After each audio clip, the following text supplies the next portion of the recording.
सोचो सर, सदियों से, मतलब इतने सालों से हमारे पास तो एक तो, मतलब मैं कह रहा हूं, यदि हम ये बिलीव करते हैं कि ये लाल किला खड़ा है, ये ताजमहल खड़ा है, ये 300-400 साल पुरानी ही तो बातें हैं, है ना?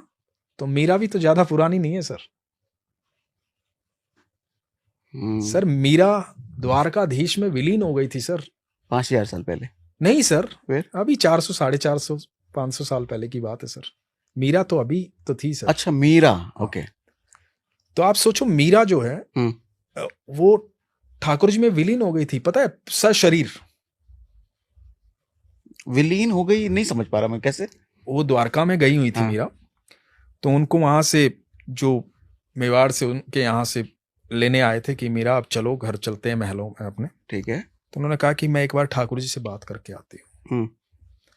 वो अंदर गई गर्भगृह में, द्वारकाधीश जो है द्वारका में, बोले कि मैं बात करके आती हूँ। तो अंदर गई, अंदर जाने के बाद ऐसा बताते हैं वहां इतना प्रकाश हो गया था, मतलब अंदर गई तो उसके बाद लौटी नहीं। जब काफी देर तक नहीं लौटी तो ये लोग अंदर गए, तो वहां कोई नहीं था सर, बहुत प्रकाश था वहां पर। अच्छा। उसी विग्रह में द्वारकाधीश में मीरा सशरीर विलीन हो गई थी। उसके बाद मीरा किसी को कभी दिखाई नहीं दी, सशरीर गई थी वो ठाकुर जी के पास। ओ, ये नहीं पता था मुझे। ओके। तो सर ये तो अभी की बात है, ये बहुत पुरानी बात नहीं है सर। जनाबाई, नामदेव जी, ऐसे ऐसे भक्त हुए हैं, मतलब अद्भुत भक्त हुए हैं सर। अभी चोखा मेला एक पंढरपुर में भक्त हुए। मैं आपको ये बात बता रहा हूं कि ये लोगों को ये बात समझनी चाहिए कि एक भिलनी के झूठे बेर राम खा सकते हैं। वो राम है, ईश्वर है वो एक भिलनी के झूठे बेर खाने में परहेज नहीं कर रहे हैं, लेकिन आप जात पात में घुसे हुए हैं, और आप ऊंच नीच में घुसे हुए हैं, और पूजा हम उसी राम की करेंगे। हाँ, आप ऊंच नीच, आप पूजा इसीलिए कर रहे हैं ना क्योंकि उन्होंने एक सबको समभाव में देखा। इसी गुण की तो पूजा कर रहे हैं आप।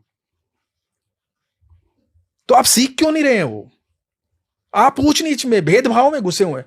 एक चोखा मेला एक भक्त थे भगवान के, और वो बताते हैं कि वो निम्न जाति में थे, तो उनको मंदिर में जाना, पंढरपुर में मंदिर में जाना, अंदर जाना अलाउड नहीं था। उस समय प्रथा थी, बहुत सारी प्रथाएं थी हमारे देश के अंदर इस तरह की। तो एक दिन मन में भाव आया, वो थोड़ा बहुत काम करते थे, थोड़ा बहुत कमाते थे, घर का गुजारा चलता था उसमें।